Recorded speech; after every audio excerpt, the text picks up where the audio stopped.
अम्मी कहती हैं सबसे बेहतर वो है जिसका अखलाक अच्छा हो। हाँ, मैं भी अच्छा इंसान बनना चाहती हूँ। चलो स्कूल के क्लासमेट्स के साथ अच्छा बिहेव करते हैं। हाँ, सबके साथ पोलाइट और काइंड रहना है। शाहो, आज हम किसकी मदद कर सकते हैं? चलो लाइब्रेरी में जाके किसी को बुक्स अरेंज करने में हेल्प करते हैं। ज़ारा, मुझे लगता है स्माइल करना भी अच्छा अखलाक है। हाँ, स्माइल से सबका दिन अच्छा हो जाता है। शाहो, चलो घर पर भी अच्छे काम करते हैं। हाँ, माँ की मदद करना भी अच्छा अखलाक है। शाहो और ज़ारा, तुम दोनों बहुत अच्छे हो। शुक्रिया, हम बस अपना बेस्ट करते हैं। जी, सबकी मदद करना अच्छा है।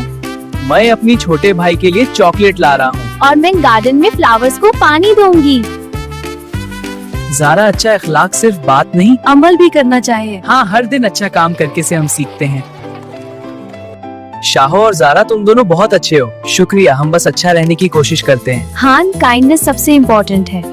हदीस है, सबसे बेहतर वो है जिसका इखलाक अच्छा हो।